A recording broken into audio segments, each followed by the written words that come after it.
You know, when I was trying to find the words to describe Dune Part 2 in relation to Part 1, the only thing that came to mind were the words of Syndrome in Incredibles. It's bigger! It's better! Yes. Yes, it is. Simply put, Dune Part 2 is bigger and better than Dune Part 1, and that's not a knock against the first. I'd give it like a 9.5 out of 10, it's brilliant. But I will say it did heavily rely on how successful this movie was in paying off all of the foreshadowing, conflicts, and setups it promised to deliver. And delivered it did. This is also a spoiler-free review, so don't worry to anyone who hasn't seen it. Dune Part 2 takes place, I'm assuming, a couple weeks after the events of the first movie. Paul and his mother Jessica are working with the Fremen to take back Arrakis from the evil House Harkonnen, all while forces push Paul into becoming the prophesized Messiah, whether he likes it or not. Dune Part 2, like the first, is a visual feast to behold.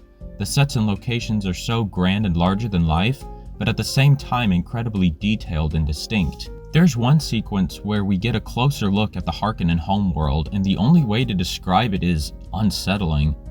Not just from the incredible costume design, makeup, and performances, but the architecture itself.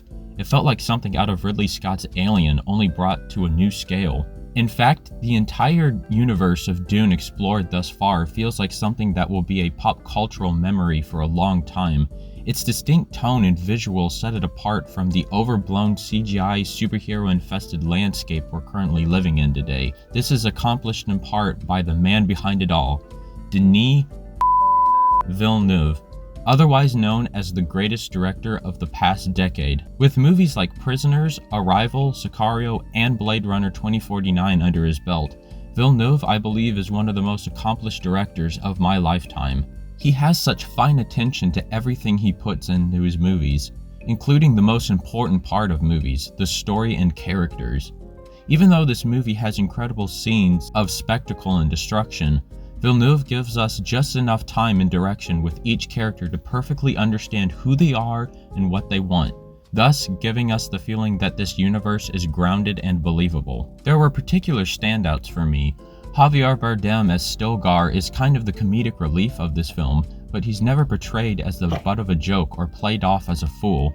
He's still very intimidating when he needs to be, and plays it straight and serious as a man willing to do anything to see his Messiah's mission through. Austin Butler delivers a spine-chilling performance as Fade, a power-hungry Harkonnen set on nothing but the slaughtering of Paul and his resistance. However, I think the stealing performance for me was Timothée Chalamet as Paul. I always knew Timothy was a brilliant actor, and in the first movie he was amazing, but I was curious if he would have the chops to play convincing military leader and Messiah. To be honest, it's almost too good. His transformation from a boy not sure of himself to a powerful religious figure is something to behold. It was equally parts enthralling and terrifying. I haven't read the books, but judging on what's happening, I'm concerned where his newfound power and cult of personality will lead the galaxy, perfectly displaying the themes of religious extremism and the corruption that can come along with such power and influence. Dune Part 2, like Part 1, I believe will go down as one of the best science fiction films ever.